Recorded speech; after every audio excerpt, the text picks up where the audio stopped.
Namaste and welcome to this exciting episode of Sathology, debunking mythology. Sathology means science of truth, a study of truth.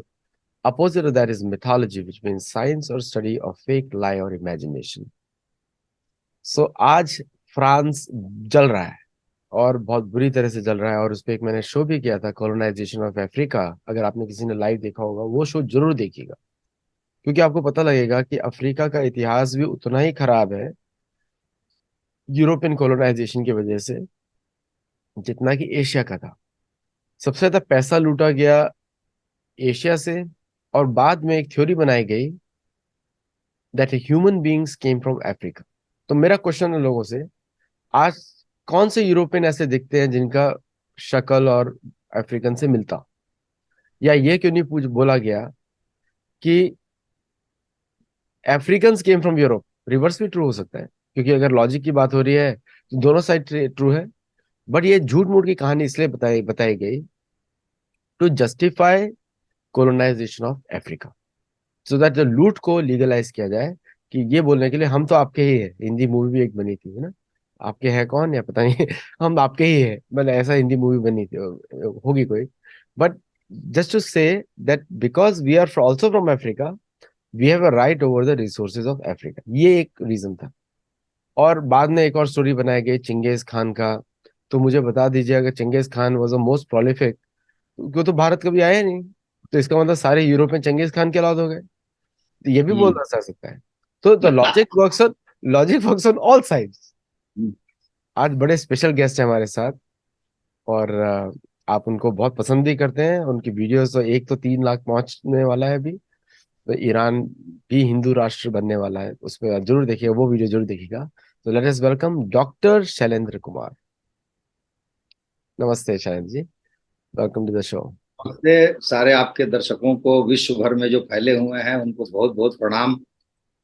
और मैं उनका हृदय से आभार प्रकट करता हूं कि आपने जैसे कहा कि पिछली वार्ता है वो लगभग 3 लाख दर्शक उसके पहुंचने वाले हैं। अपने आप में बहुत बड़ी संख्या है, क्योंकि हम लोग बौद्धिक वार्तालाप करते हैं और उसको इतने ध्यान से इतनी बड़ी संख्या में लोगों ने देखा है। तो मुझे लगता है कि ये बहुत बड़ी उपलब्धि है हमारे मंच की, जो दुनिया में पहुंच रही है। आज का विषय जैसे आपने कहा बहुत ही रोचक है और बहुत ही महत्वपूर्ण है, क्योंकि मैं एक दूसरी दृष्टि से फ्रांस को देखने जा रहा हूँ, विशेषकर उसकी जो फ्रांसीसी क्रांति है। उससे पहले जरा थोड़ा सा जगत गुरु को याद कर लें। तो वसुदेव सुतम देवम कंस चाणूरमर्दनम देवकी परमानंदम कृष्णम वंदे जगत। ऐसा है आदित्य जी कि मैंने काफी समय से आ, कम्युनिज्म को पढ़ रहा था, और आपके मंच पर मैंने स्टालिन, माओ, पोल पॉट, इन सबको, आ, होचिमिन, सब पर वार्ता की है। एक बिल्कुल ही दूसरी तरह की चीज मुझे दिखाई दी कम्युनिज्म के परिप्रेक्ष्य में। उससे मैं हिल गया और मैं काफी लंबे समय तक सोचता रहा कि ये जो कम्युनिज्म का उभार था 20वीं शताब्दी में, उसके पीछे का प्रधान कारण क्या था। तो मुझे ये ज्ञात नहीं था, लेकिन बड़े बड़े जो लेखक हैं उन लोगों ने इस पर काम किया है, और उन सब का कहना यह है कि इसमें बहुत सारे लेखक हैं इस पुस्तक में। इस पुस्तक के अनेक लेखक हैं, ब्लैक बुक ऑफ कम्युनिज्म, जिसमें एक अद्भुत जानकारी है। अद्भुत जानकारी यह है कि सोवियत संघ हो या अन्यत्र, जब इनको लोगों को मारने की बात आती है, जब कम्युनिस्ट सोचते हैं अपने विरोधियों की हत्या करने के लिए, हत्या छोटा शब्द है, संहार करने के लिए, तो वे चले जाते हैं पीछे फ्रांसीसी क्रांति की ओर, अर्थात 1789 की घटना। लगभग समझ लीजिए 150 साल या 125 साल से अधिक पुरानी घटना को याद करते हैं, क्योंकि मार्क्स ने जो लिखा था मार्क्सिज्म या कम्युनिज्म कह लीजिए, जो भी कह लीजिए, वो सैद्धांतिक बातें थी, पुस्तक में लिखी गई बातें थी, पैम्फलेट्स थे, लेकिन उसमें ये नहीं बताया गया था हम कैसे किसी को मारेंगे, क्या करेंगे, और उसका कोई उदाहरण नहीं था, वास्तविक उदाहरण जो धरती पर घटित हुआ हो। तो ये एक बड़े आश्चर्य की बात है कि फ्रांसीसी क्रांति में जो हिंसा हुई है, और यह हिंसा कितनी प्रभावी रही है सारे विश्व पर, जिसकी ओर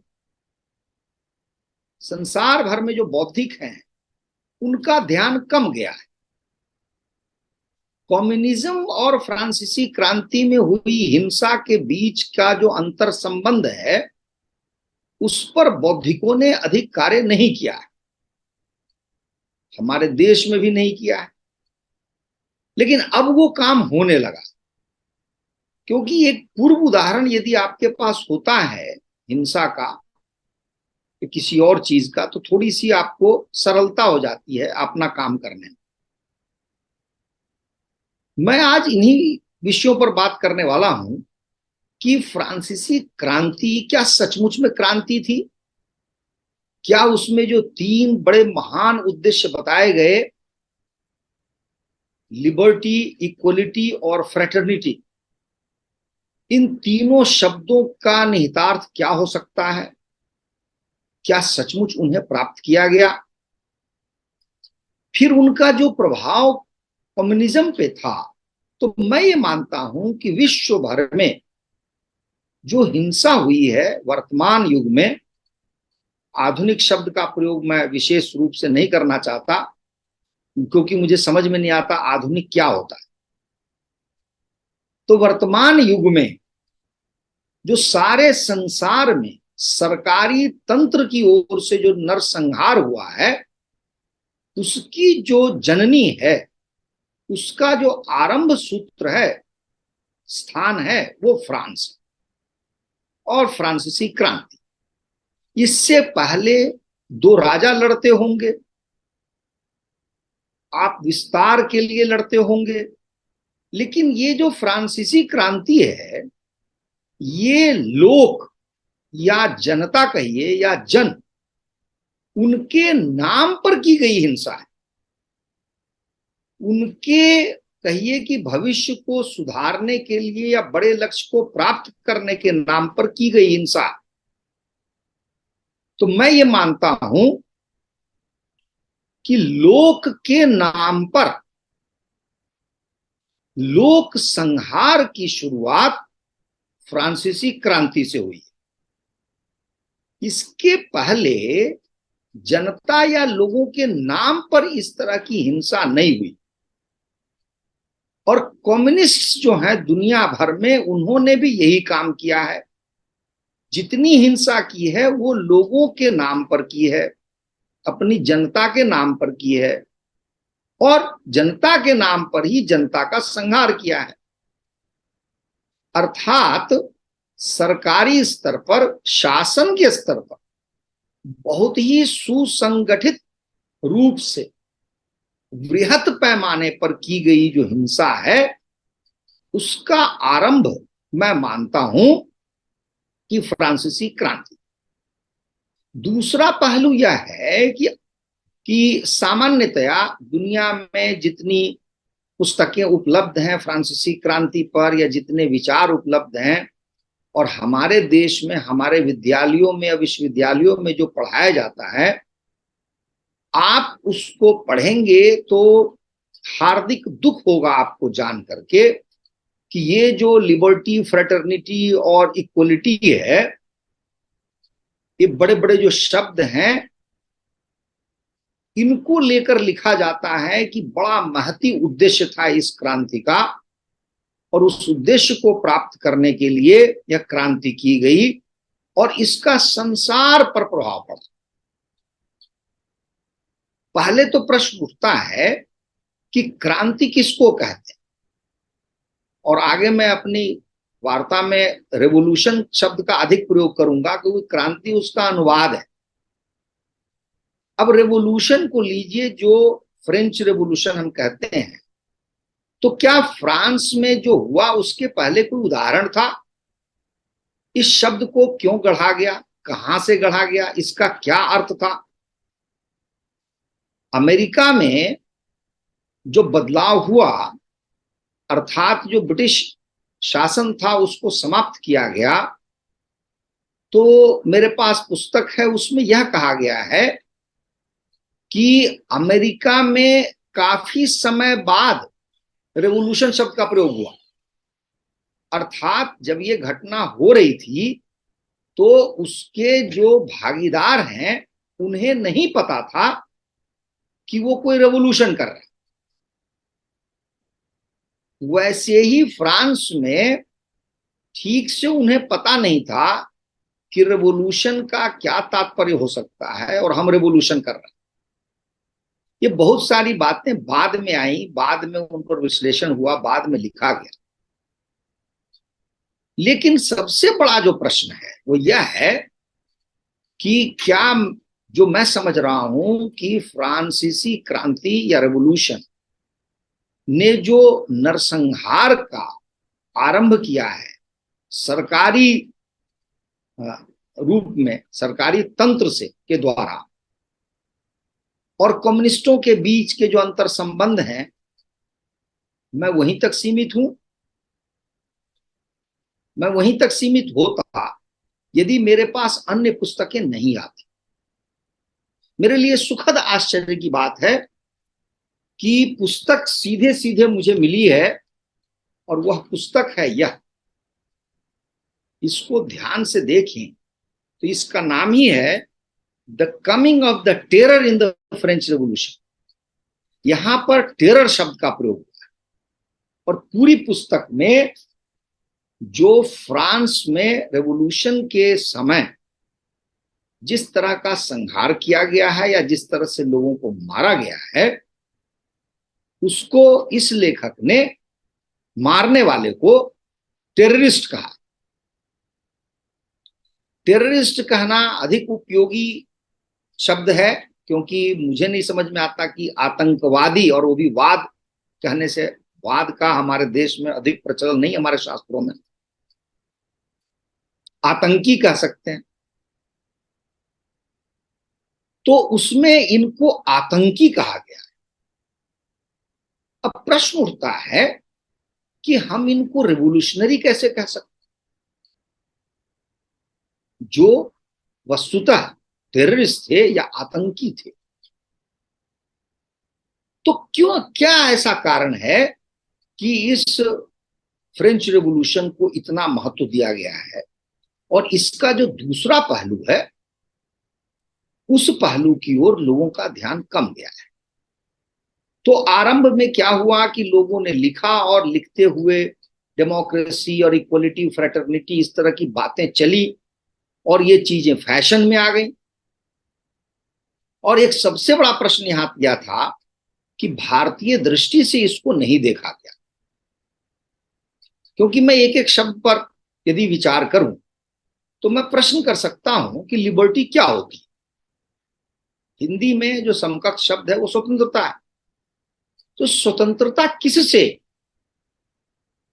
जैसे हम अंग्रेजों को भगाकर अपने आप को स्वतंत्र मानते हैं, लेकिन फ्रांस में तो कोई अंग्रेज और किसी बाहरी का शासन नहीं था, वहां के लोग तो स्वतंत्र थे। तो कैसी लिबर्टी है? दूसरा, इक्वलिटी। पहले तो प्रश्न उठता है कि क्या इक्वलिटी संभव है? क्या सब में समानता हो सकती है? हाँ, कानून कह सकता है कि भाई आप जो अपराध करते हैं उसका न्यायालय के लिए, न्याय के समक्ष, कानून के समक्ष आप सभी बराबर हैं। और क्या समानता हो सकती है? और यदि ये जो बराबरी का भाव है, क्या आपके समाज में नहीं था? स्वतंत्रता भी आपके समाज में क्यों नहीं थी?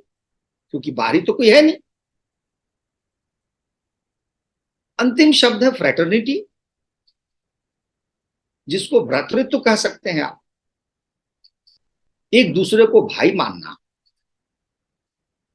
तो ये जो तीनों शब्द हैं और इनका जो अर्थ मैं समझ रहा हूं, हमारे देश में शास्त्रों में ये शब्द नहीं मिलते, क्योंकि इन शब्दों की आवश्यकता ही नहीं थी।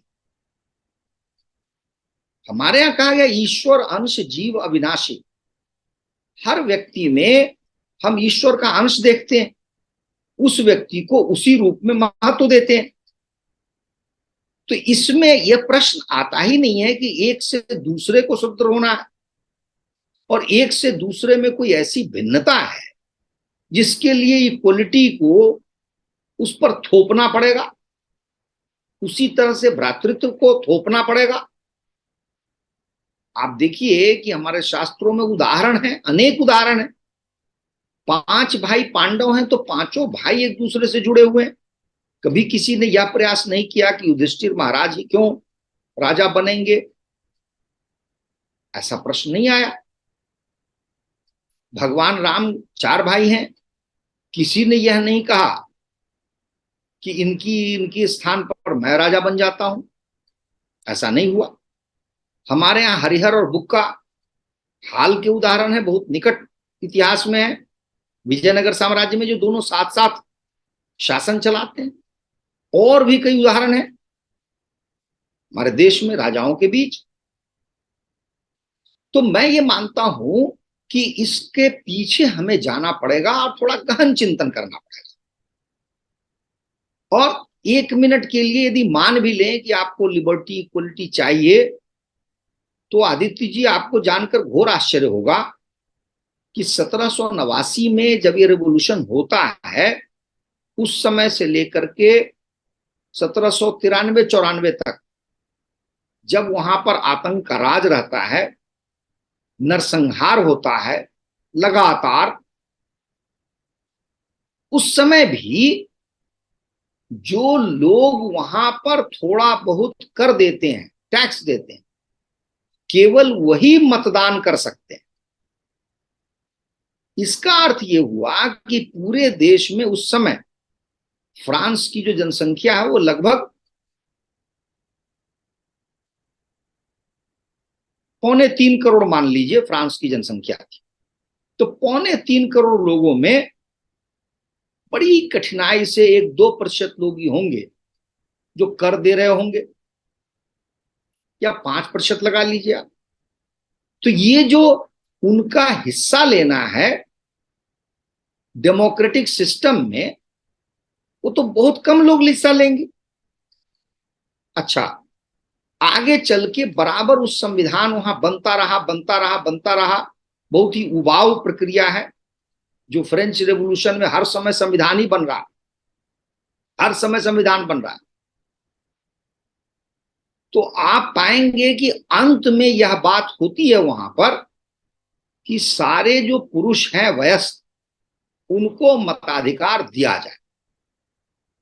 लेकिन मताधिकार केवल पुरुष को दिया जाए, ये ध्यान देने योग्य बात है, महिलाओं को नहीं दिया जाए। और महिलाओं को नहीं दिया गया फ्रेंच रेवोल्यूशन के 100 साल बाद भी नहीं दिया गया।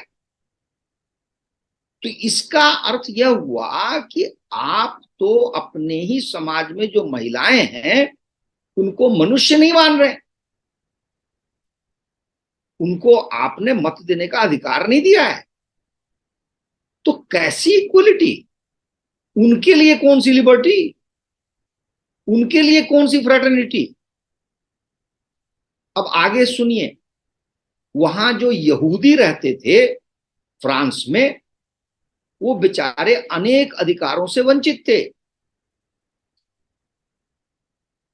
उनके लिए भी कुछ इसी तरह का भेदभाव रहा। जो क्रिश्चियंस थे वो भी अनेक प्रकार के थे। जैसे कैथोलिक उनकी संख्या अधिक थी, उसके बाद प्रोटेस्टेंट, उसके बाद काल्विनिस्ट, उसके बाद लूथरन, इस तरह के क्रिश्चियंस थे। उनमें भी आपस में झगड़ा होता था, लड़ाई होती थी, और वहां भी अधिकार एक रूप नहीं थे। तो जब आप महिलाओं का अधिकार नहीं दे रहे हैं तो कैसी इक्वलिटी। ये सोचने वाली बात है। और इसीलिए मुझे लगता है कि इन शब्दों में इतना दम नहीं है जितना कि हमें बता दिया गया है, जितना कि लेखकों ने, प्रचारकों ने हमारे पास पहुंचाया है। और आज भी तोते की तरह बच्चे इस चीज को रटते हैं। एक कदम और आगे बढ़ते हैं। फ्रांस, जो आपने कहा भी, फ्रांस ने दुनिया में, संसार में अनेक जगह कॉलोनी बनाई थी, अमेरिका से लेकर इधर हमारे भारत के पूर्व तक। तो जब आपने अपना संविधान बनाया, आपने रेवोल्यूशन किया, और वहां पर अनेक लोगों ने यह भी कहा कि ये यूनिवर्सल वैल्यूज हैं, अर्थात संसार भर के लिए हैं ये, लिबर्टी, इक्वलिटी, तो क्या आपने कॉलोनी के लोगों को स्वतंत्र कर दिया? क्या आपने ऐसा किया कि कॉलोनी के लोगों को भी उतनी स्वतंत्रता मिल जाती, उनको भी इक्वलिटी मिल जाती? ऐसा नहीं हुआ। और सबसे बड़ा प्रश्न यह है कि आज फ्रेंच रेवोल्यूशन को लेकर अनेक लोग ये कहते हैं कि भाई डेमोक्रेसी फैली दुनिया में, इक्वलिटी की बात हुई, फ्रेटर्निटी की बात हुई, लिबर्टी की बात हुई, तो इसके पीछे फ्रेंच रेवोल्यूशन है। तो मेरा प्रश्न यह है कि दुनिया का 5वां हिस्सा अभी भी मुसलमानों का है, और उनके देश हैं लगभग 56। उन पर क्यों नहीं फ्रेंच रेवोल्यूशन का असर हुआ? वहां भी लोकतंत्र आ जाता, वहां भी इक्वलिटी, फ्रेटर्निटी और लिबर्टी की बात होती। वहां तो आज भी राजतंत्र है बहुत जगह। तो ये फ्रेंच रेवोल्यूशन का प्रभाव वहीं क्यों हुआ जहां पहले से भी सुंदरता रही होगी, जहां पहले से भी अच्छे लोग होंगे? तो मैं ये सारी बातों का जब निचोड़ आपके सामने रखता हूं तो मुझे समझ में आता है कि फ्रांस में जो हिंसा हुई और जिन शब्दों के लिए उन्होंने अपना बलिदान दिया, उसका कारण था क्रिश्चियनिटी, जिसको कि मैं ईसावाद कहता, क्योंकि ईसावाद अपने आप में बहुत ही नृशंस तंत्र है, और चर्च का इतना घिनौना आधिपत्य था फ्रांस ही नहीं, उसके अड़ोस पड़ोस के देशों में। तो फ्रांस में क्या था? फ्रांस में चर्च के जो लोग थे, फ्रांस के समाज को 3 भागों में बांटा जाता है, जिसमें सबसे ऊपर जो समाज है या समाज का हिस्सा है, उसको आप कह सकते हैं चर्च में काम करने वाले लोग, चाहे वो बिशप हो, पादरी हो, जो भी आप नाम दे दीजिए, क्लर्जी कहते हैं। इनका इतना अधिक, कहिए कि आधिपत्य है या प्रभाव है, और विशेषकर कैथोलिक चर्च का फ्रांस में, कि फ्रांस की जो कुल संपत्ति है उसका 10% हिस्सा चर्च के पास, और ये किसी भी तरह का कर नहीं देते राजा को, उल्टा कमाते हैं और कर लेते हैं। यह सुनकर लोगों को बड़ा आश्चर्य होगा कि फ्रांस का चर्च आम लोगों से कर लेता था। अब आप सोचिए कि वहां के लोग कितने पीड़ित होंगे।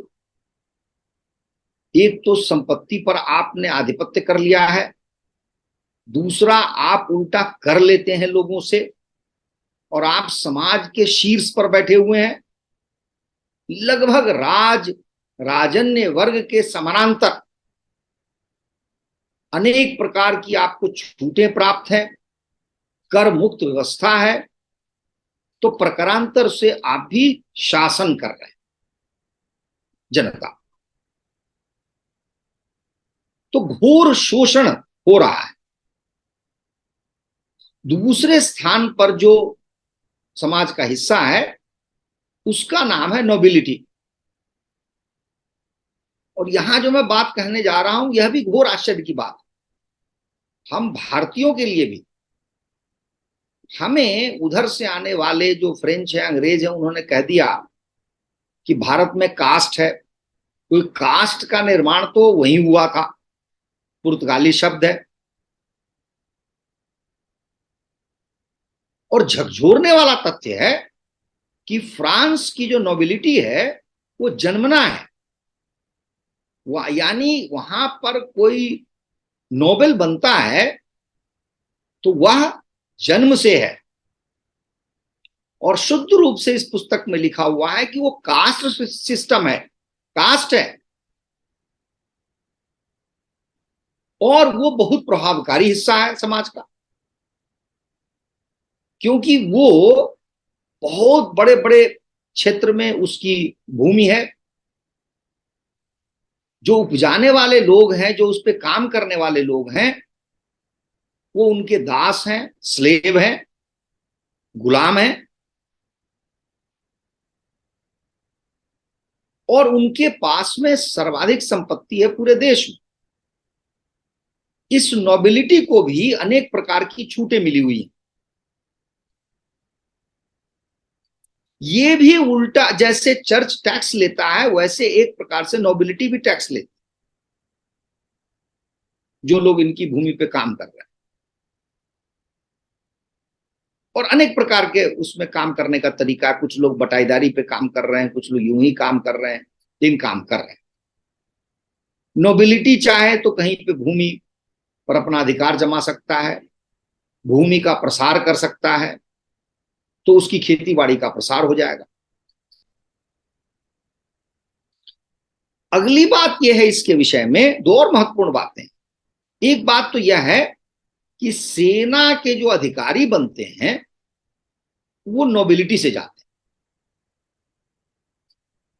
तो एक एक ऐसा तंत्र है ये नोबिलिटी का, जिसका प्रकारांतर से शासन पर बहुत अधिक प्रभाव है। यह भी राजन्य वर्ग से जुड़ा हुआ समाज। दूसरी जो महत्वपूर्ण बात है कि जो विशेष करके शेष समाज का हिस्सा है, जो सर्वाधिक है, संख्या की दृष्टि से आप कह सकते हैं कि 90%, 95% भी हो सकते हैं, इनका नाम फ्रांस में बताया जाता है थर्ड एस्टेट। जो चर्च हो गया वो प्रथम स्टेट है, नोबिलिटी दूसरा स्टेट है, और ये तीसरा स्टेट है। तो जो थर्ड ये स्टेट है, तीसरा ये स्टेट है, वो विशाल संख्या है उसकी, और उसमें समाज के शेष सारे लोग हैं। प्रमुख लोग हैं व्यापारी, उसके बाद सारा का सारा बौद्धिक वर्ग भी उसी में है, किसान सारे के सारे उसी में है, श्रमिक उसी में है, और स्लेव या गुलाम भी उसी में, उसी में कारीगर हैं, उसी में शिल्पकार हैं। तो ये विशाल क्षेत्र है, विशाल संख्या है उनकी। ऐसा कहा जाता है कि फ्रेंच रेवोल्यूशन के पीछे का जो कारण है वो यही है कि नोबिलिटी और चर्च से वो त्राण पाना चाहते हैं। नोबिलिटी के लिए एक व्यवस्था की गई है कि यदि कोई व्यक्ति बहुत सारा धन राजा को दे दे कर के रूप में या दान के रूप में, तो वो नोबिलिटी खरीद सकता है। ऐसा सैद्धांतिक रूप में तो है, लेकिन क्या यह सरल बात है? पहली बात है, किसी व्यक्ति को बहुत अधिक धन संपत्ति चाहिए उसको खरीदने के लिए, लेकिन व्यवहारिक यह बात है कि खरीदने के बाद भी उसको पूरा फ्रांस का समाज सहजता से स्वीकार नहीं करता, उसको नोबिलिटी नहीं मानता है।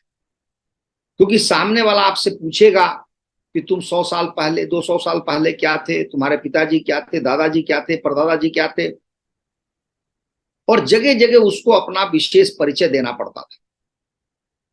तो इसलिए सैद्धांतिक रूप में तो वह व्यक्ति, जो कि बहुत ही कम संख्या होगी, दो चार होंगे, चार होंगे, पांच होंगे, 10 होंगे, वो भी सबसे संपत्ति वाले, अधिक संपत्ति वाले लोग। लेकिन व्यवहारिक रूप से उनको कोई विशेष लाभ नहीं होता।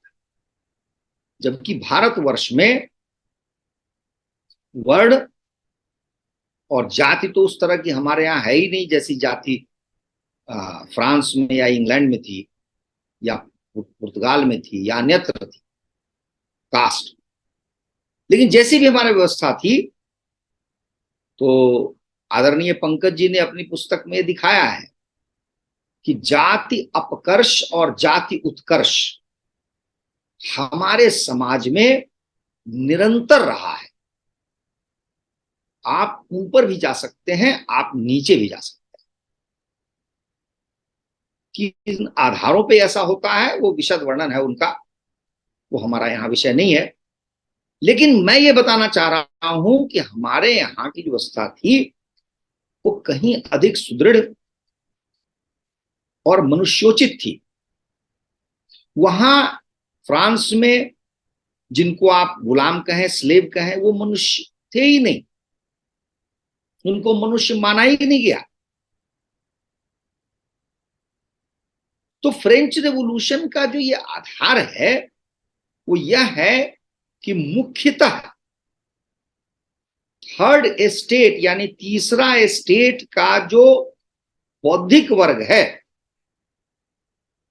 उसने इसका बीड़ा उठाया। अब देखने वाली बात यह है, और हमारे पास जो प्रमाण है या तथ्य हैं वो बताते हैं कि पूरे फ्रांस में 1789 में, जिसको आप मैट्रिक पास कहते हैं, अर्थात जो कॉलेज गए हुए लोग हो या कॉलेज को देखा हो या कॉलेज में प्रवेश किया हुआ हो, इनका जो प्रतिशत है वो मात्र 1।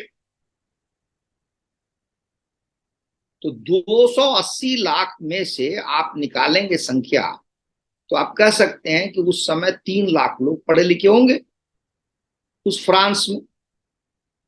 तो इनमें जो पढ़े लिखे लोग थे उनमें अलग अलग व्यवसाय में, अलग अलग क्षेत्र में लोग जाना चाहते होंगे नौकरी पाने के लिए।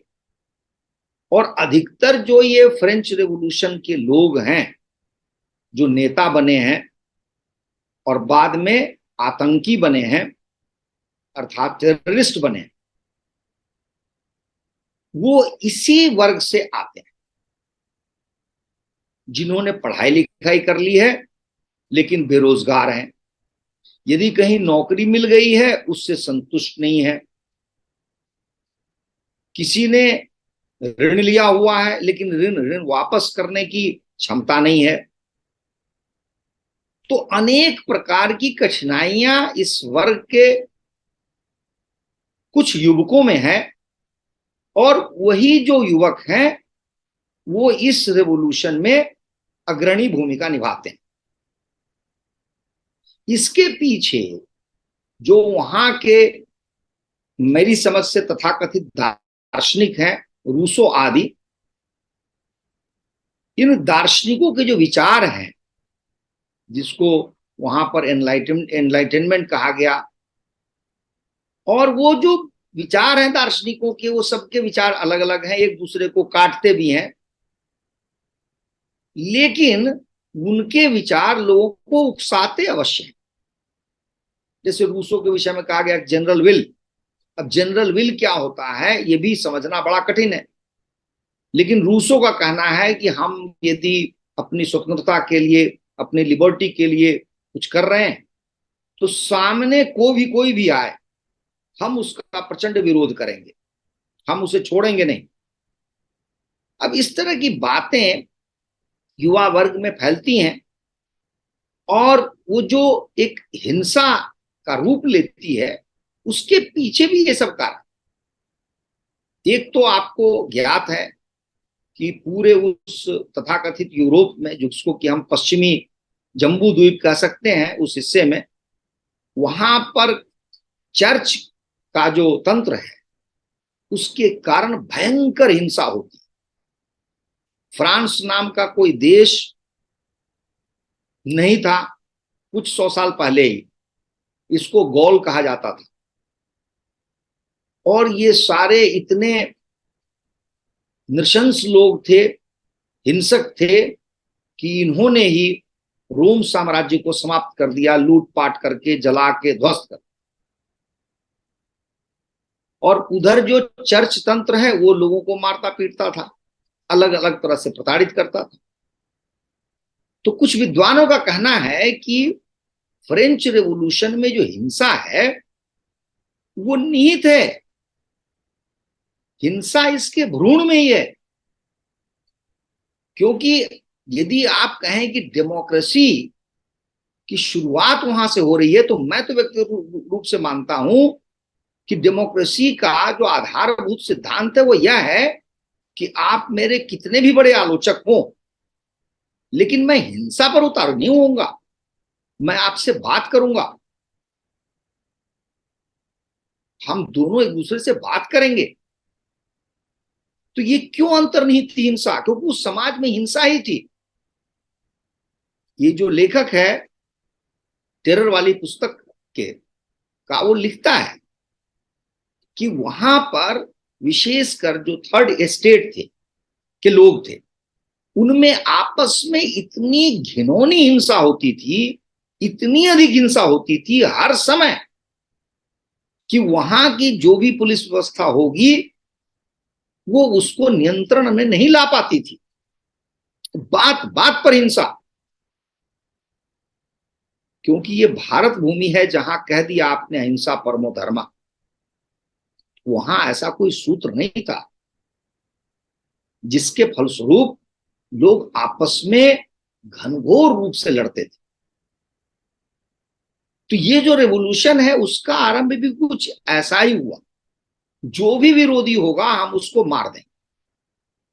और जैसा कि हमने चीन में देखा है, रूस में देखा है, सोवियत संघ में देखा है, पोल पोट को देखा है, होचिमिन को देखा है, आरंभ में तो आप अपने शत्रुओं को चुन चुन कर मारते हैं, लेकिन बाद में ऐसा आपको लगता है कि आपके जो मित्र हैं, आपकी जो टोली है, उसमें उसके जो सदस्य हैं वे भी षड्यंत्रकारी आपको दिखने लगते हैं। तो वहां पर कहिए कि घृणा, अविश्वास, संदेह, ये सारे शब्द जो हैं बड़े ही अर्थपूर्ण हो जाते। इसलिए आप अपनी सफलता के लिए या अपने आप को बचाने के लिए आप अपने ही लोगों को मारते हैं।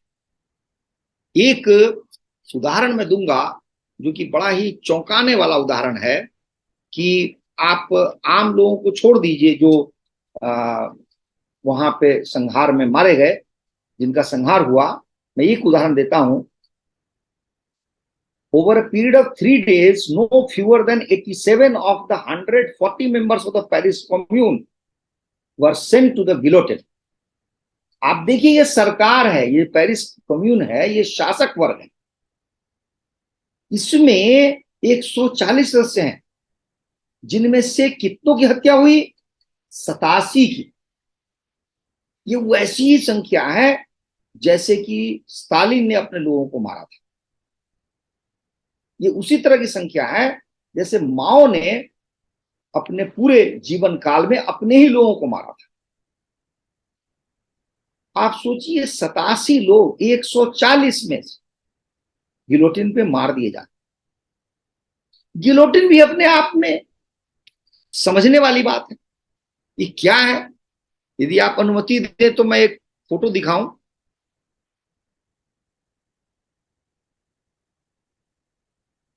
Yes. Yes. Just give me a second. Yes. Yes, Shailendra ji. Can you share it? हाँ हाँ, हो गया देखिए। हो गया।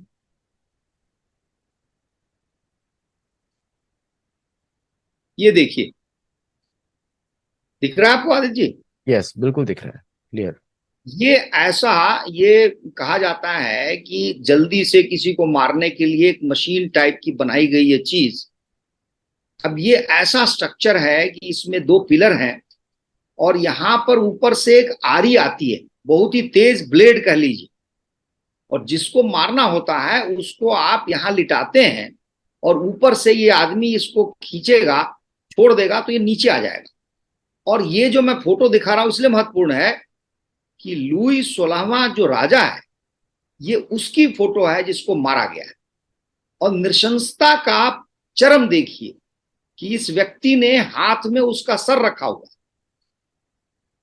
और यहां हजारों की भीड़ है।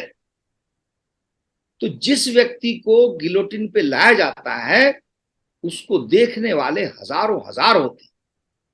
ये सबसे घिनौनी बात, क्योंकि वो उद्देश्य इनका ये होता है कि आतंक फैल जाए, कोई हमारा विरोध न करे। और इसका जो सबसे बड़ा कुख्यात व्यक्ति है, जिसको आप दैत्य राक्षस कह सकते हैं, और मैं ही ऐसे शब्दों का प्रयोग नहीं कर रहा हूं, इस लेखक ने भी किया है, वो है रॉबस्पियर, जिसको फ्रेंच भाषा में प्रोनाउंस करते हैं, बोलते हैं रोबस्पियर। उस व्यक्ति ने सबसे अधिक लोगों को गिलोटिन पे पहुंचाया। और प्रकृति की विडंबना देखिए कि उसके साथ भी ऐसा ही हुआ और अंत में गिलोटिन का अंत ही रॉबेस्पियर के की हत्या से हुआ। तो ये मैं इसलिए दिखा रहा था कि समाज में, इसके समाज में हिंसा अंतर्निहित है। और मैं एक दो उदाहरण दिखाऊंगा जो हमारे बौद्धिक श्रोता हैं वो सुन के प्रसन्न हो जाएंगे कि मैं क्या उनको बता रहा हूं। आपको मैं दिखा रहा हूं इसमें कि एक लेनिन लेनिन के सामने जब भी एक समस्या आती है कि अपने ही लोग, जिन लोगों को जैसे मजदूर हैं, किसान हैं, उनको वो संभाल नहीं पा रहे हैं क्योंकि वो कोई अधिक वेतन मांग रहा है, कोई अधिक मूल्य मांग रहा है। तो इसमें लिखा है कि ये जो बातें हो रही हैं, ये समस्या आती है और इस पर चर्चा चल रही है। तो लेनिन के विषय में कहा गया है कि a few days earlier Lenin always eager to draw parallels between the French Revolution and Russian Revolution of 1917 had confided in his secretary an urgent need to find our own Fouquier Tinville. यह व्यक्ति था जो लोगों को मारता था। To combat the counter revolutionaries rabble. उसके बाद में आगे भी आ रहा है कि on 6 December Lenin's choice of a solid proletarian Jacobin. जो रॉबेस्पियर है वो जैकोबिन क्लब का मेंबर था, यहां पर उसका जैकोबिन का प्रयोग किया गया। इसके आगे और भी आश्चर्य मुझे होता है कि त्रोत्स्की, जो आप कह सकते हैं कि लेनिन के बाद दूसरे स्थान का इतना महत्वपूर्ण व्यक्ति था, उसके बारे में लिखा है कि when त्रोत्स्की a people's commissar, commissar यहां पे मंत्री के लेवल के व्यक्ति को कहा जाता है, he was addressing the delegates of the Central Executive Committee of the Soviets. He warned that in less than a month, this terror is going to take extremely violent forms, just as it did during the Great French Revolution. Not only prison awaits our enemies, but the guillotine. That remarkable invention of the French Revolution, which has the capacity to make a man a whole head shorter, मतलब sir काट के आपको छोटा कर दिया। ये guillotine, अब सोचिए गिलोटिन की विशेषता त्रोत्स्की बता रहा है, कैसे काउंटर रेवोल्यूशनरी को हैंडल करना, डील करना है, वो लेनिन बता रहा है। और आगे इसमें उदाहरण दिया हुआ है फिदेल कास्त्रो, पोल पोट का। पोल पोट जो था उसके तो बहुत सारे लोग वो भी फ्रांस गए हुए थे, होची मिन ने फ्रांस में पढ़ाई की थी, सारे के सारे लोग वहां सीख रहे थे। तो प्रश्न यहां यह उठता है हमारे समक्ष कि फ्रेंच रिवॉल्यूशन में इतने बड़े पैमाने पर जो हिंसा हुई, अर्थात लाखों लोग मरे, यहां भी भूखमरी हुई जैसे सोवियत संघ में हुई भूखमरी, जैसे माओ के राज में भूखमरी हुई, जैसे वियतनाम में हुई, जैसे कंबोडिया में हुई, क्यूबा में हुई, वैसी भुखमरी हुई, यहां पर अनेक लोग मर गए। इस बीच में युद्ध भी हुआ। राजा की मैंने तस्वीर दिखाई है, आप देखिए कि राजा को कैसे मारा गया। उसकी जो पूरी प्रक्रिया है उसको पढ़ें तो बड़ा अजीब लगता है। उसका ट्रायल किया गया, उसके खिलाफ मुकदमा चलाया गया, लेकिन मुकदमे से निर्णय नहीं हुआ कि राजा की हत्या की जाएगी। निर्णय हुआ वोटिंग से, क्योंकि राजा ने सचमुच अपना पक्ष बहुत सुंदर तरीके से रखा था। उसने सारे आरोप को निरस्त कर दिए थे। और ये जो बौद्धिक वर्ग था, या जो राजा के विपक्ष में, विरोध में वहां पर वकील के रूप में खड़े थे लोग, उनके पास कोई तर्क नहीं बचा था। जब इन्हें यह लगा कि इस न्याय व्यवस्था या न्याय प्रणाली में तो राजा बच जाएगा, तो इन्होंने कहा नहीं, हमें इससे मतलब नहीं है, हम तो इसमें वोटिंग कराएंगे। अब आप समझ रहे हैं, जब आप आम लोगों के सामने इस तरह प्रकार का निर्णय कभी हो सकता है क्या? क्या अमेरिका में या आज की परिस्थिति में फ्रांस में या भारत में किसी व्यक्ति की हत्या की जाए या नहीं की जाए, दोषी है या निर्दोष है, इसका निर्णय क्या भीड़ भीड़ करेगी? और वैसे ही राजा को मारा गया, क्योंकि जब वोटिंग हुई तो सारे के सारे लोगों ने वोट दे दिया राजा के विरोध में। एक भी व्यक्ति नहीं बचा था जो राजा के पक्ष में वोट देता। कौन देता? क्योंकि जो देता वो भी मारा जाता, या वो खलनायक के रूप में याद किया जाता। तो इसलिए फ्रांस में जो हुआ रेवोल्यूशन, ऐसा नहीं कि उससे कुछ अच्छा नहीं निकला, लेकिन अच्छा तो बहुत बार निकलता है, बहुत सारी घटनाओं से अच्छा निकलता है। क्या इतनी हिंसा इस स्तर पे जरूरी थी, आवश्यक थी? तो ऐसा लगता है कि जिन लोगों ने रेवोल्यूशन को आरंभ कर दिया, देखिए किसी गांव में, किसी समाज में, किसी घर में आग लगा देना बहुत आसान है, उसको बुझाना बहुत कठिन है।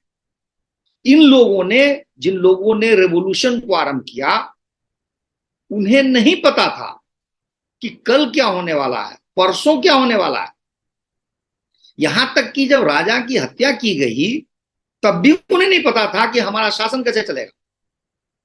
तो हुआ क्या कि प्रथम दिन से ही जब यह रेवोल्यूशन आरंभ होता है, तो जो नोबिलिटी है और जो चर्च, ये इसके मुखर विरोधी हो गए। नोबिलिटी के पास सैन्य बल था और वह अपना जो उसको विशेषाधिकार प्राप्त था उसके लिए वो जान देने के लिए तैयार था, लेकिन अपना अधिकार छोड़ना नहीं चाहता। इसलिए आरंभ से ही प्रचंड विरोध भी शुरू हुआ। चर्च की भी वही स्थिति थी। चर्च को बहुत धमकाया गया, उसकी संपत्ति ले ली गई, बार बार संपत्ति ली गई। और अंततोगत्वा जब संविधान बार बार उसका संशोधन होता है, 1795 के आसपास तक तो बहुत अधिक संपत्ति चर्च से ले ली जाती है और एक हिसाब से चर्च का महत्व समाप्त हो जाता है। तो ये आरंभ से ही हिंसा उसमें अंतर्निहित थी और वो हिंसा निरंतर बढ़ती ही गई, क्योंकि पूरी की पूरी जो शासन व्यवस्था थी, प्रणाली थी, वो ढीली पड़ गई। हर व्यक्ति अपने आप में महत्वपूर्ण बनने लगा। हर नेता समझता था कि उसका जो अधिकार है हमारे पास है। न मंत्री था, न राजा था। और इस प्रकार से आतंक का राज हो गया जो लंबे समय तक चला। 1789 से शुरू होकर के 1794, अर्थात 5 वर्ष जो फ्रांस की स्थिति थी, उसके विषय में उस समय जो लोग थे उन लोगों ने पत्रों से एक दूसरे के बीच जो पत्राचार किया है उसको पढ़ा जाए तो हृदय कांप उठता है। राजा के दुर्ग पर या उसके राजभवन के ऊपर जिस दिन आक्रमण किया गया, तो वहां पर पेरिस में कहते हैं कि सिर्फ 2 घंटे के बीच में जो राजभवन के रक्षक थे और ये जो ये रेवोल्यूशनरी थे या आतंकी थे, इनके बीच में बहुत घनघोर युद्ध हुआ। इसमें 2 घंटे के अंदर 1,000 से अधिक लोग वहीं मर गए। और ये ऐसा युद्ध था कि दूर से लोग अपने घर की खिड़कियों से उसे देख सकते थे। ऐसा लगता था पूरा क्षेत्र खून से भर गया है।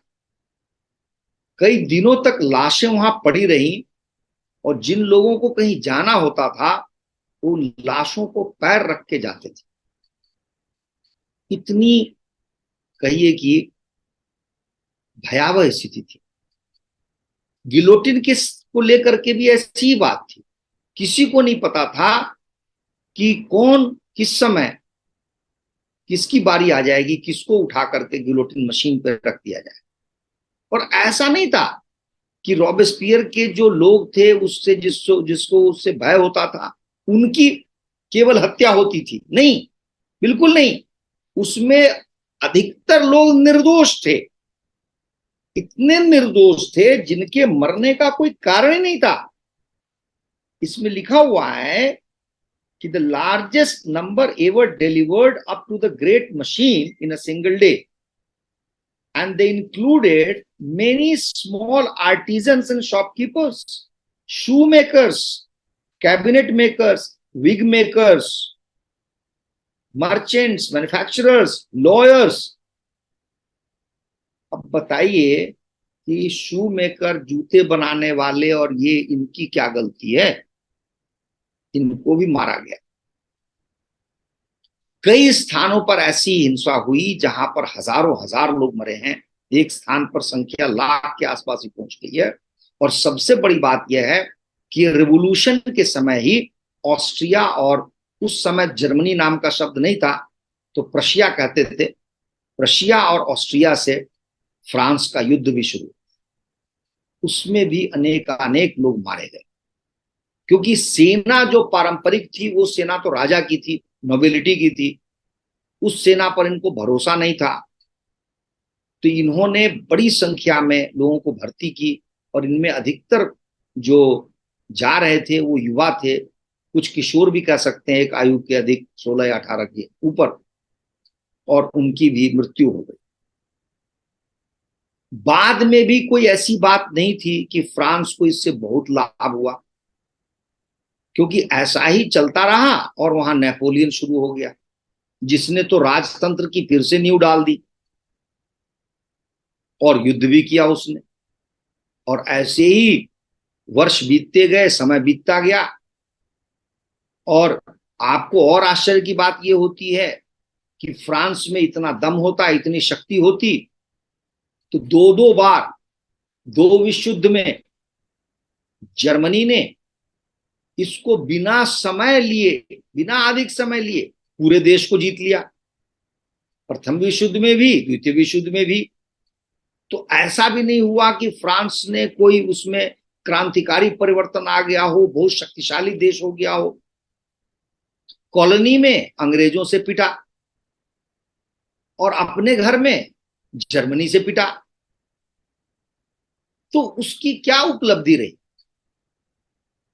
आज की जो परिस्थिति है कि वहां बाहर से लोग आए हुए हैं और आपने कहा कि हम सबको अनुमति देंगे, तो आप यदि किसी सांप को पालते हैं तो फिर तो आपका परिणाम वही होगा। सोचने वाली बात है कि इन मुसलमानों को जो भाग के सीरिया से या अन्यत्र जो फ्रांस गए, या उनके अल्जीरिया से जिन जो कॉलोनी था वहां से गए, तो आज की परिस्थिति में जैसे रोहिंग्या है, घूम रहे हैं, शरणार्थी बन जाते हैं, तो वो सऊदी अरब क्यों नहीं लेता उनको? यूएई क्यों नहीं लेता? कतर क्यों नहीं लेता? ये तो प्रति व्यक्ति आय के हिसाब से बहुत धनी मनी देश है, कोई नहीं जाता वहां। तो एक एक पीड़ित मुसलमान को एक धनवान मुसलमान देश ही, समृद्ध देश ही नहीं अपने पास लेता है, तो आप क्यों उदारता दिखाते हैं? तो उसका एक कारण फ्रांस का यह है कि फ्रांस का जो फ्रेंच रेवोल्यूशन है उससे उसका बहुत कुछ ध्वस्त हो गया है, जिसको आप समाज कहते हैं, एक दूसरे के बीच का संबंध कहते हैं। आज फ्रांस मानता है कि जेंडर नाम की कोई चीज नहीं है। वो जो शार्लो, वो जो चित्रकार है, वो हर कुछ का मजाक उड़ाता है। धर्म नाम की कोई चीज नहीं है, क्योंकि धर्म तो आपने लगभग 1700-1800 साल पहले ही तिरोहित कर दिया क्रिश्चियनिटी के नाम पर। क्रिश्चियनिटी में यदि कोई बात थी एक संस्था के रूप में, थोड़ा बहुत अनुशासन भी रहा होगा, आपने उसको भी तिलांजलि दे दी। तो आज आपका जो समाज है वो पशुवत है। इसीलिए मैं मानता हूं कि एक तो ये लिबर्टी, इक्वलिटी, आप तो स्लेव थे, आपने देखा नहीं, आपको पता नहीं है, तो उसको प्राप्त करने की विधि भी नहीं पता। तो आपका समाज धर्म विहीन नहीं है, धर्म विमुख है। और धर्म के अभाव में इतनी हिंसा हुई है, क्योंकि हमारे यहां कहा गया है कि बुद्धिमान तो वो है, भगवान कृष्ण ने कहा है, परित्राणाय साधुनाम विनाशाय च दुष्कृता। यदि आपने रेवोल्यूशन किया तो दुष्ट का वध होना चाहिए ना, साधु का नहीं। लेकिन आप में यह विवेक यदि नहीं है कि साधु कौन है और दुष्ट कौन है, तो आप इस सृष्टि में रहने योग्य नहीं है, आपको कोई समझ नहीं है। तो कभी भी इनकी रेवोल्यूशन को लेकर के इनकी सुदृढ़ परिकल्पना नहीं थी, दीर्घ सोच नहीं थी कि यदि यह घटना घटती है तो हम उसको कैसे हैंडल करेंगे। इसलिए लंबे समय तक निर्दोष लोग मारे गए। और इसीलिए मैंने आरंभ में ही कहा कि लोक के नाम पर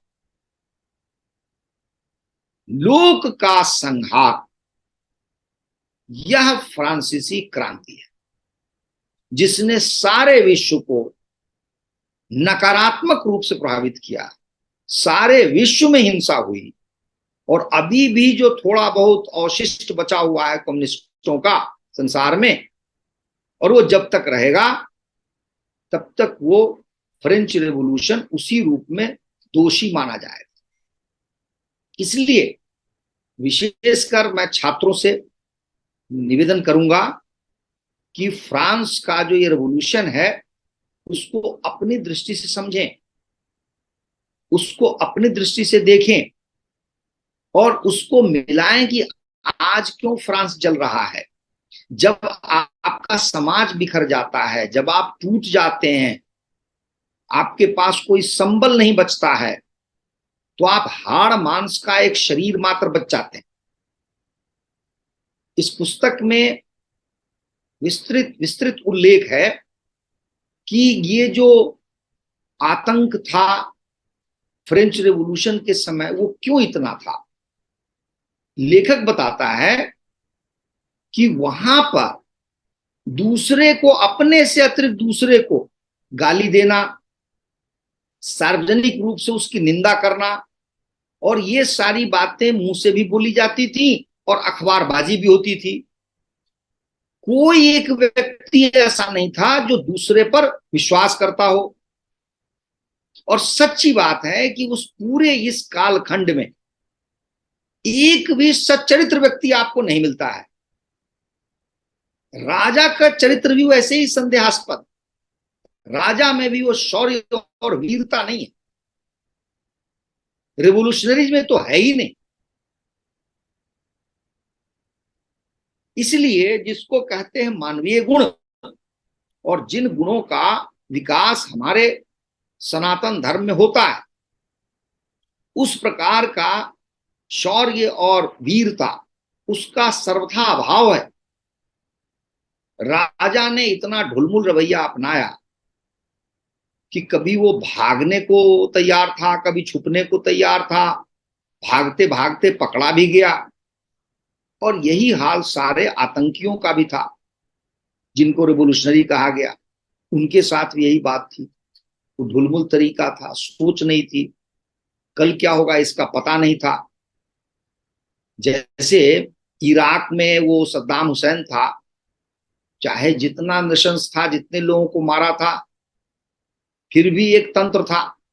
जब अमेरिका ने उसको मारा या उस पर आक्रमण कर दिया, वह तंत्र भी समाप्त हो गया।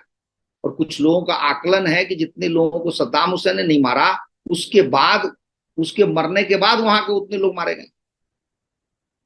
तो मेरी दृष्टि में जो ये फ्रेंच रेवोल्यूशन है, यह वस्तुतः गृहयुद्ध है। यह गृहयुद्ध है जिसमें एक जो बढ़ा हुआ समाज का हिस्सा है, जिसके पास अधिक अधिकार है, और जिनके पास अधिकार कम है, उनके बीच का यह संघर्ष। हालांकि इसको काला और सफेद में नहीं बांटा जा सकता, क्योंकि कुछ नोबिलिटी के भी सदस्य हैं जो इस विचार से सहमत हैं, और कुछ बौद्धिक वर्ग में भी ऐसे लोग हैं जो राजा को महत्व देते हैं, और अंत अंत तक वो चाहते थे कि राजा की हत्या ना हो और राजा जीवित रहे। फिर भी मोटे तौर पे हम कह सकते हैं कि यह गृहयुद्ध था। तो गृहयुद्ध में झोंक दिया गया एक देश को, जिसके फलस्वरूप बड़े पैमाने पर हिंसा हुई, और मैं मानता हूं कि दशकों तक उसका प्रभाव उस समाज पर रहा। और आज भी जो फ्रांस है, मैं मानता हूं कि वो अपराध बोध और ग्लानि ग्रस्त है। और ये जो ग्लानि ग्रस्त होने की जो स्थिति है, वह भी एक कारण है कि ये शरणार्थियों को शरण देने में जुटा हुआ है। क्योंकि उसको यह लगता है कि हमने तो बहुत अधिक पाप किए हैं, कुकर्म किए हैं, निर्दोषों को मारा है, जैसे हिटलर ने मारा था। और आज का जर्मनी भी हर समय सशंकित रहता है कि कहीं उससे ऐसा ना मान लिया जाए कि वह मनुष्य विरोधी है। तो इसलिए आप देखेंगे कि जर्मनी ने भी बड़ी संख्या में लोगों को अपने यहां आने की अनुमति दी। और जर्मनी में भी कुल मिलाकर वैसा ही हाल है जैसा कि अभी फ्रांस में है। हालांकि फ्रांस में सबसे अधिक बुरी हालत, क्योंकि वहां बार बार दंगे हो रहे हैं, बहुत बार दंगे हो चुके हैं। जर्मनी में भी हो सकता है, अन्यत्र भी हो सकता है।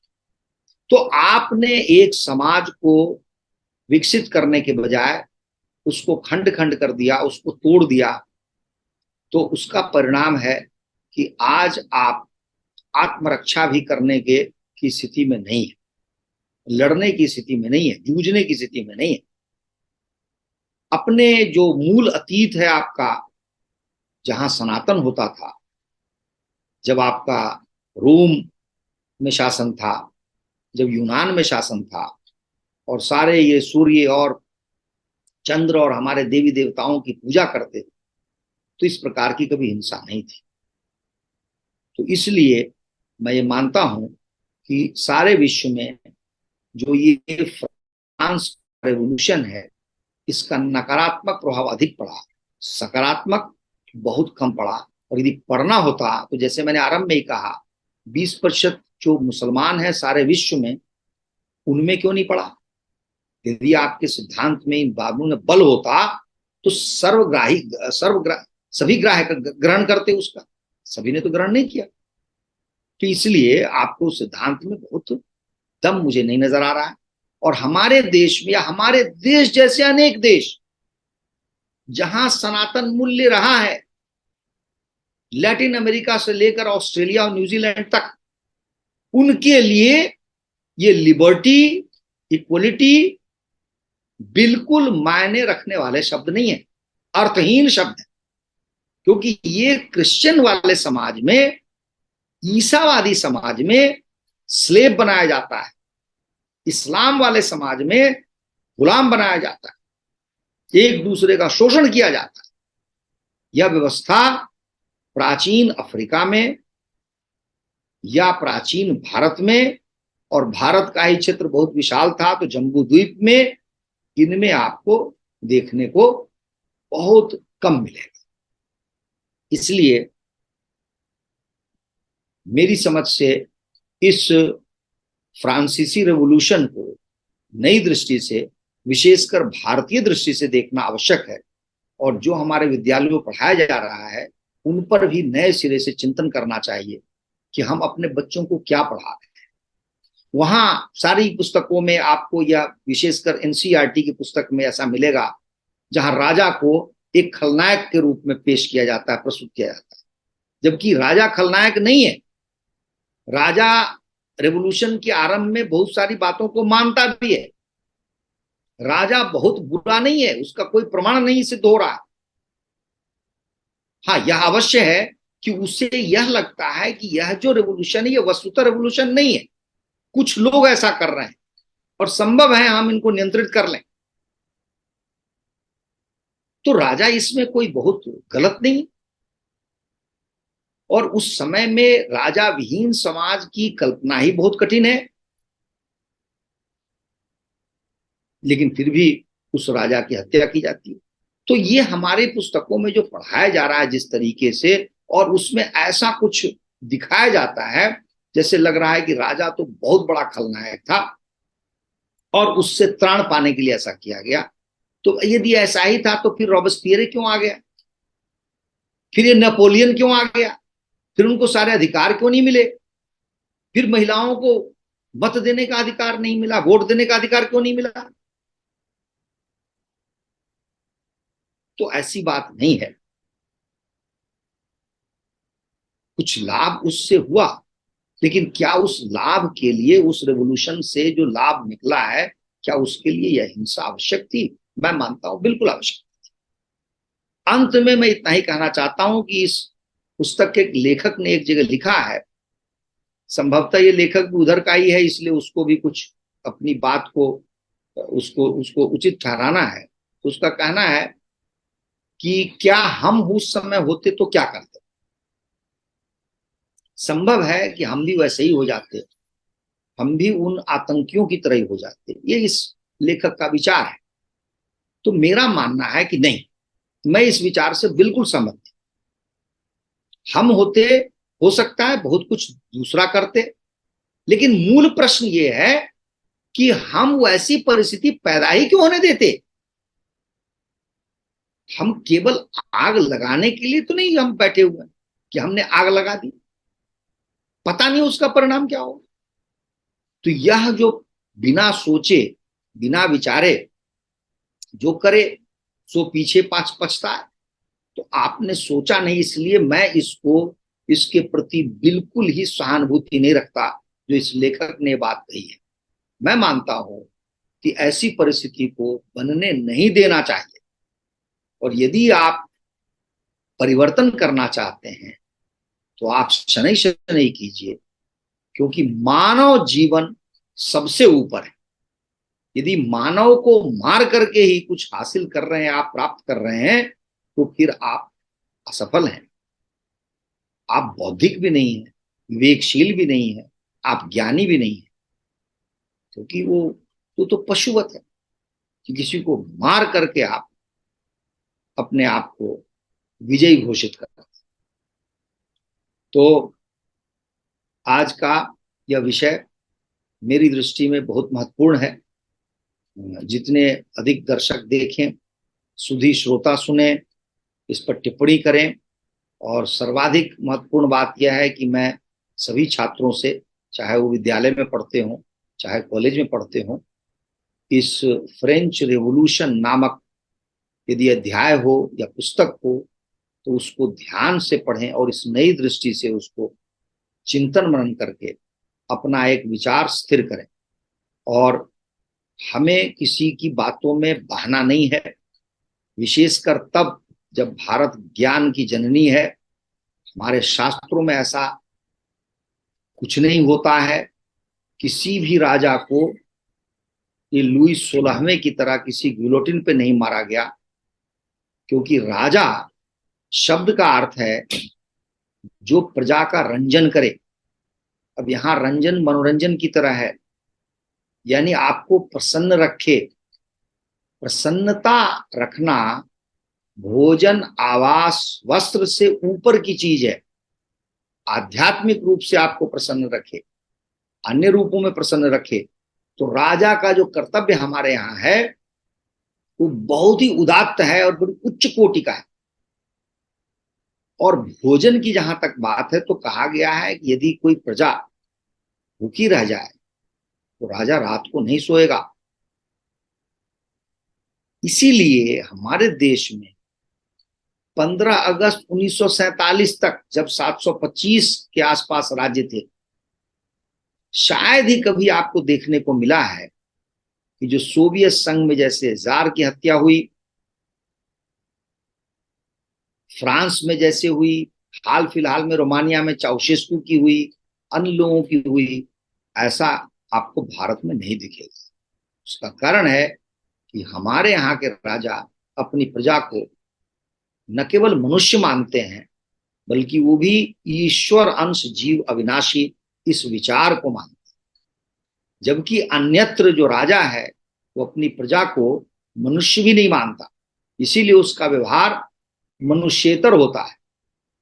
मनुष्य को जो व्यवहार किया था उससे परे व्यवहार वो करता है। तो इसलिए आप सब लोगों के सामने ये विषय है, इसमें मनन चिंतन करें। और फिर मैं आदित्य जी की तरफ लौटता हूँ।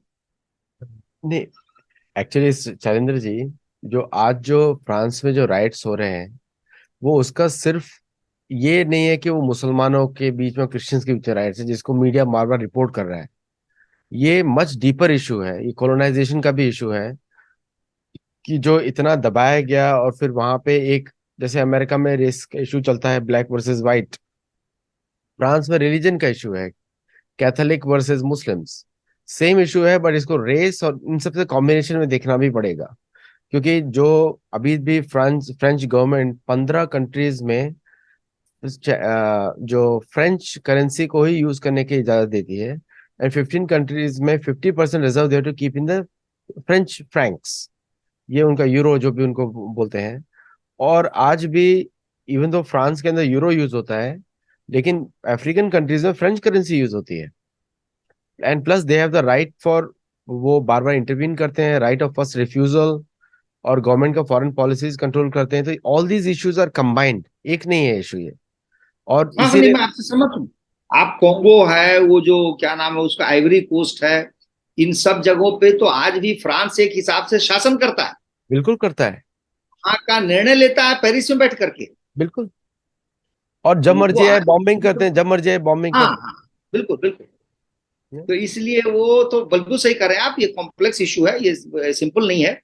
मेरा ध्यान सिर्फ ये दिलाना था लोगों को कि ये जो आप बाहर से, आपने जो शरणार्थी वाली बात भी कही है, हम्म, तो उसमें आपको आश्चर्य होगा कि शारदे गौल जो उसका ये प्रेसिडेंट था, तो उसने कहा था कि अल्जीरिया हमारी कॉलोनी है और वहां के लोगों को हमारे यहाँ के लोगों से शादी करनी चाहिए, विवाह करना करनी चाहिए। चाहिए। बिल्कुल। हाँ, और एक नया रेस बनाना चाहिए, brown race. That's right, that's तो राइट। मेरे कहने का मतलब ये है कि ये भी तो अपने आप में बिना चिंतन की बात है ना। बिल्कुल। भाई मनुष्य मनुष्य होता है, मनुष्य कोई वो भैंस और वो तो नहीं है ना कि आप उसको वो एक नया ब्रीड बना देंगे, वो नया ब्रीड बना देंगे। है, वो हमारी पसंद पे है ना कि हम क्या करते हैं। तो मैं ये कह रहा हूं ना कि वहां का जो आज का चिंतन है पेरिस में या फ्रांस में, वो बिल्कुल ही धर्मच्युत है, बिल्कुल। विधर्मी है, अधर्मी है। उसमें सिर्फ जो है मनुष्य है, हाड़ मांस का मनुष्य है।